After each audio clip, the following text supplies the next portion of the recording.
Venez vous relooker chez Luminel. Salon de beauté Luminel vous présente le journal. Luminel, osez être la plus belle.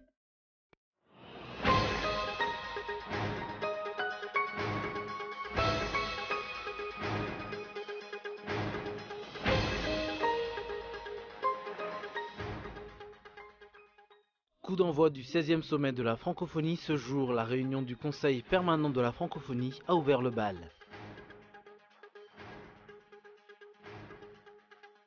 La pause francophonie a été respectée par la majorité des écoles de la capitale.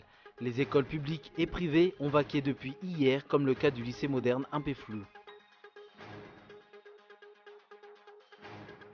J-5 avant le second tour de la primaire de la droite en France, les deux finalistes François Fillon et Alain Juppé mettent les bouchées doubles en cette dernière ligne droite. Ils se critiquent par médias interposés. Alain Juppé a notamment dénoncé le conservatisme social de son rival.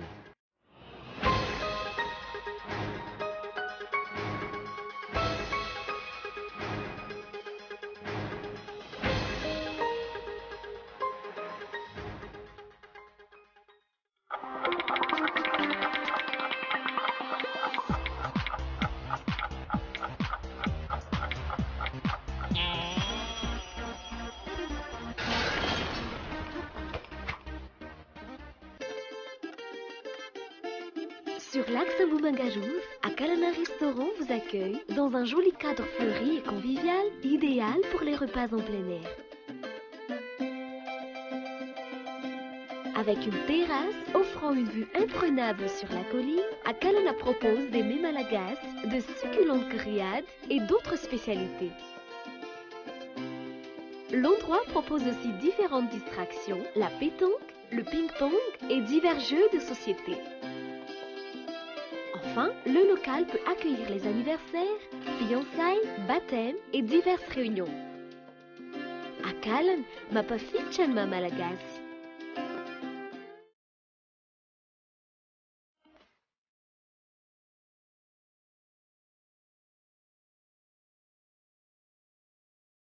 Venez vous relooker chez Luminel. Luminel, coiffure tendance, extension cheveux, coloration, lissage brésilien, maquillage, extension cils. Pédicure, manicure, onglerie. Luminel Béorirk vers escalier 4 foot. L'Avant Center, 4e étage, box 418. Luminel, osez être la plus belle.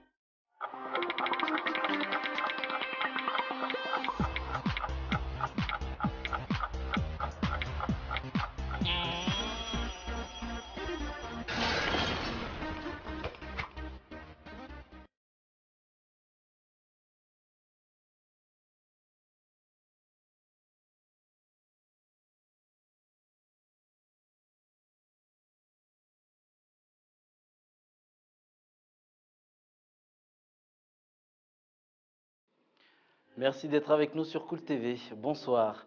Dans l'actualité aujourd'hui à Madagascar, coup d'envoi du 16e sommet de la francophonie ce jour. La réunion du Conseil permanent de la francophonie a ouvert le bal. Une réunion durant laquelle le représentant permanent de l'OIF pour l'océan Indien a affirmé que ce sommet offre plusieurs avantages pour Madagascar et signe le retour définitif de la Grande Île sur la scène internationale. Les détails avec Zora Koutnedjin. Ouverture ce jour de la réunion du Conseil permanent de la francophonie, une rencontre présidée par le secrétaire général de la francophonie, Michael Jean. Cet événement offre plusieurs retombées pour Madagascar, selon les explications du représentant permanent de l'OIF pour l'océan Indien, un sommet qui signe selon ce dernier le retour définitif de la Grande Île sur la scène internationale. La francophonie, c'est aussi des valeurs qu'on partage. Et une des premières valeurs de la francophonie, c'est la diversité culturelle et linguistique. C'est très important ça. Il n'y a pas d'opposition entre le français, l'anglais, le portugais et autres. Pourquoi je le dis? Nous entretenons les plus cordiales, pour ne pas dire les plus saines relations avec les PALOP, les pays africains de langue officielle portugaise. Nous entretenons des relations suivies et étroites avec le Commonwealth. Avec le Commonwealth, nous avons un programme sur que nous appelons Urban Spock. Ce n'est pas très francophone, mais il a fallu trouver un nom. ce programme exceptionnel que nous menons avec le Commonwealth, qui nous permet de mettre à disposition de tous nos États des experts en négociation commerciale internationale. Voyez-vous, adhérer à la francophonie, c'est adhérer à des valeurs. Une des valeurs principales que nous partageons en francophonie, c'est la déclaration de Bamako, qui fonde notre programme en matière d'état de droit, de démocratie et de droits de l'homme. C'est aussi cela la francophonie. C'est pour cela que lorsqu'il y a une rupture démocratique dans un pays, il est suspendu. Ce sont nos textes. Donner une plus grande place à l'économie, aux jeunes et aux femmes, tel a été le principal sujet de cette réunion, d'après le porte-parole de la secrétaire générale de la francophonie. Que ce soit en matière des sujets qui touchent les jeunes et les femmes, la feuille de route économique également, la nouvelle stratégie économique pour la francophonie.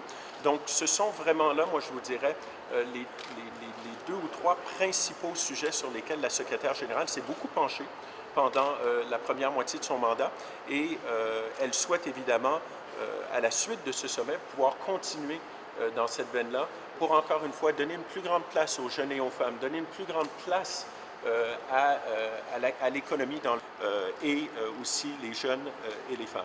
Le sommet de la francophonie est-il réellement bénéfique pour le pays et pour la population? Ce qui est sûr, c'est que la population n'est pas associée aux festivités. Plusieurs membres de la société civile ont déjà prévenu que cet événement n'en profitera qu'à seulement une petite minorité. La pause francophonie a été respectée par la majorité des écoles de la capitale. Les écoles publiques et privées ont vaqué depuis hier, comme le cas du lycée moderne un peu flou. Certains lycées privés ont profité de cette pause pour former leurs enseignants. Au CEG Atan Barnandjien, les responsables ont décidé d'effectuer la réparation des bâtiments scolaires.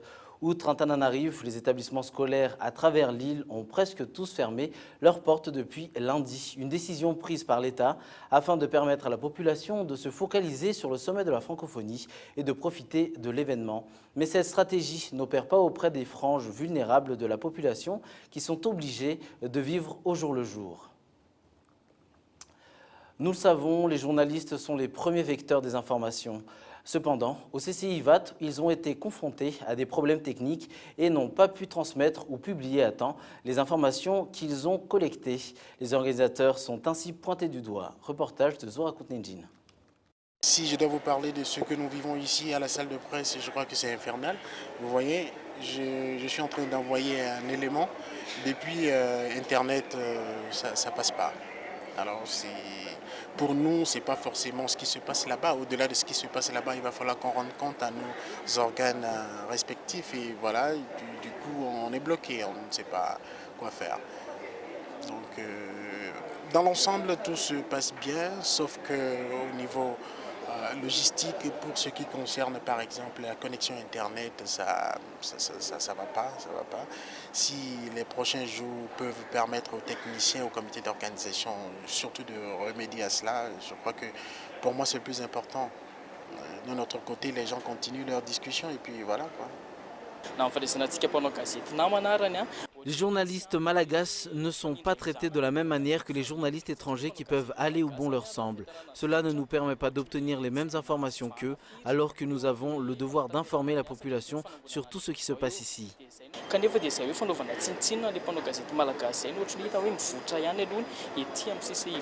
En raison de multiples problèmes techniques, les journalistes locaux et étrangers qui assurent la couverture du sommet de la francophonie n'ont pas pu faire correctement leur travail. Ils ont notamment eu des difficultés à transmettre ou à publier les informations qu'ils ont recueillies au CCI-VAT, où se tient depuis aujourd'hui la réunion du Conseil permanent de la francophonie.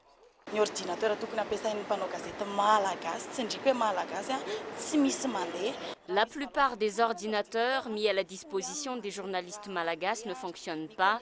Sur 28 ordinateurs, seuls 10 fonctionnent convenablement. La connexion est très lente.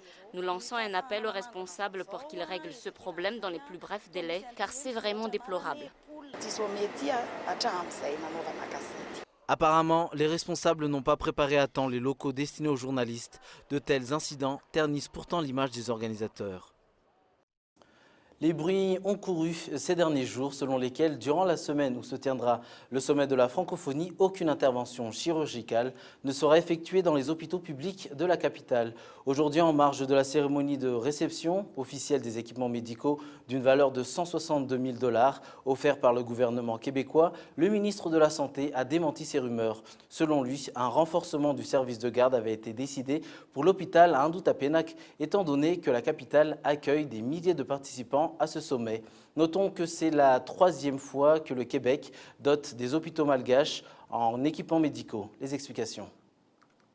C'est un très grand plaisir de venir ici aujourd'hui, de venir voir cet équipement médical que j'ai vu partir du Québec, parce que l'organisme, qui est une organisation sans but lucratif, qui amasse des surplus d'équipements médicaux que nous avons dans les hôpitaux du Québec, fait en sorte qu'ils puissent être envoyés en très bonnes conditions dans des pays qui en ont besoin. Alors, c'est la 3e fois que nous envoyons à Madagascar tel conteneur rempli d'équipements médicaux. Vous avez vu comme moi, ça peut aller des lits d'hôpitaux, de l'équipement de réanimation, à des marchettes, à des petites couvertures pour bébés. Et nous faisons parvenir cet équipement-là afin qu'il puisse servir des hôpitaux qui en ont besoin. Donc, le conteneur est parti, je ne sais plus quelle date du Québec, mais il est arrivé à bon port. C'est ce que j'ai pu voir ici et ça me rend très fière de voir que l'équipement va servir et est en très très bonnes conditions. Il n'y a pas d'équipement qui part du Québec sans être mis aux normes et sans être en très bonnes conditions. Ce sont des surplus que nous avons et nous faisons en sorte qu'ils puissent servir à des hôpitaux qui en ont besoin. Des aberrations dans l'organisation selon le GEPIM ou groupement de presse, d'information et du multimédia de Madagascar. Il dénonce notamment les budgets faramineux alloués à l'événement et toutes les dépenses inexpliquées. Les détails. Le président Radzonarmampian serait extrêmement satisfait selon le GEPIM car il a réussi à tenir le sommet de la francophonie coûte que coûte. Un sommet dont l'organisation aurait coûté 25 milliards d'ariars. Seulement, personne n'est au courant du volume réel des fonds consentis par le régime Radzonarmampian. Les interpellations du CEFAFI sont restées lettres mortes et les nombreux articles de presse condamnant l'absence totale de transparence sur le financement du sommet étaient comme des missives adressées à des aveugles, souligne le GEPIM. Et pourtant, les inscriptions budgétaires indiquent des choses louches, une pratique qu'on n'a jamais vue dans une gestion budgétaire. Dans le programme défini pour la délégation générale de l'organisation du sommet de la francophonie, les chiffres sont plutôt fantaisistes, car si l'on a établi un volume global de 116 milliards d'ariars, dont 25 milliards en 2016, 30 milliards en 2017 et 36 milliards en 2018, on a aussi ajouté les 25 milliards inscrits dans la loi de finances initiale pour 2016.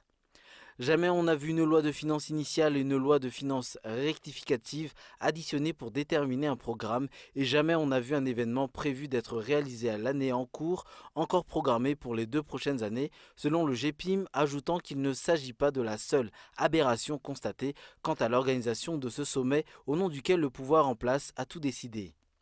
Il en est par exemple de l'extension et la mise en concession de l'aéroport d'Ivato, alors que la livraison du nouvel aéroport d'Ivato avait été repoussée en 2019.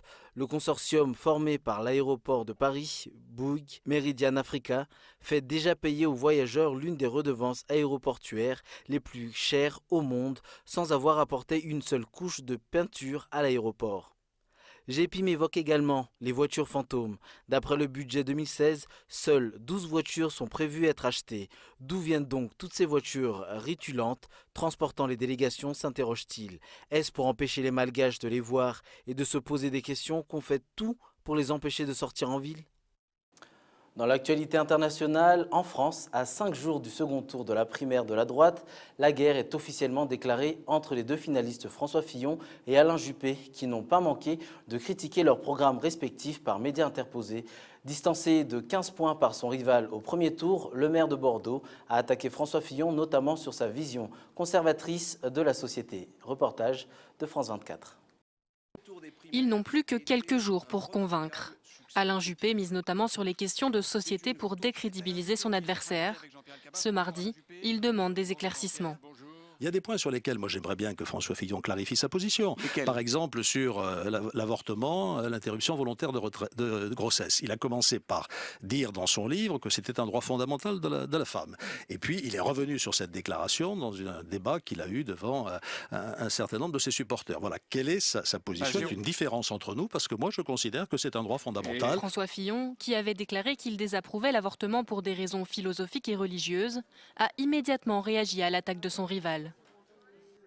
C'est une polémique inqualifiable. Et jamais je n'aurais pu penser que mon ami Alain Juppé tombe aussi bas. Ça fait 30 ans que je suis parlementaire. Est-ce qu'une seule fois j'ai pris une position contre l'avortement? Une seule fois? Est-ce que vous avez vu une seule fois dans un programme de François Fillon des propos concernant le retour sur la loi Veil? Jamais. Autre point de divergence entre les deux candidats, le mariage homosexuel. Soutenu par Sens commun, l'émanation de la Manif pour tous au sein du parti Les Républicains, François Fillon a promis de réécrire la loi, et notamment les règles de la filiation. Alain Juppé souhaite quant à lui conserver la loi Taubira en l'état. Entre les deux candidats, l'écart se creuse. Un sondage Odoxa Densu Consulting donne François Fillon vainqueur, avec 65% des voix. En Syrie, la communauté internationale toujours impuissante et immobile face aux martyrs de la ville d'Alep. Une semaine après le lancement d'une nouvelle offensive par les forces du régime syrien, la population est plus désespérée que jamais sous le feu permanent des bombes et à court de nourriture dans une ville où tous les hôpitaux ont été détruits. Tout de suite avec France 24. De la poussière, des cris, des gravats. Cette scène est le quotidien des habitants d'Alep. Dans la partie est de la ville, les bombardements sont devenus incessants depuis une semaine. Une stratégie de guerre totale dénoncée par l'ONU. 250 000 personnes sont prises au piège. Elles n'ont pas voulu ou pas pu quitter la ville. Le monde entier nous a abandonnés. Ici, c'est un hôpital pédiatrique qui est touché. La caméra de surveillance montre la salle d'attente au moment de l'explosion. Selon l'OMS, l'Organisation mondiale de la santé, il ne reste plus aucun hôpital en service à Alep-Est. Le régime de Bachar el-Assad semble décidé à reconquérir coûte que coûte la deuxième ville du pays. Les troupes gouvernementales viennent de reprendre des positions au nord-est que tenaient les rebelles depuis 4 ans. Si la guerre est totale dans la partie est, l'ouest d'Alep, fidèle au régime, subit aussi des attaques venant des rebelles. Ces images, diffusées à la télévision russe, montrent une école sur laquelle des obus se sont abattus au moment de la classe. Avant de refermer ce journal, je vous rappelle l'essentiel de notre édition. Coup d'envoi du 16e sommet de la francophonie ce jour. La réunion du Conseil permanent de la francophonie a ouvert le bal. La pause francophonie a été respectée par la majorité des écoles de la capitale. Les écoles publiques et privées ont vaqué depuis hier, comme le cas du lycée moderne à Péflou. Et enfin, dans l'actualité internationale, en France, à 5 jours du second tour de la primaire de la droite, la guerre est officiellement déclarée entre les deux finalistes François Fillon et Alain Juppé. Merci d'avoir choisi Cool TV pour vous informer. N'oubliez pas, dans quelques instants, l'émission spéciale francophonie avec pour invité Yves Bigot, le directeur général de TV5 Monde. Bonne suite de programme sur Cool TV. Au revoir.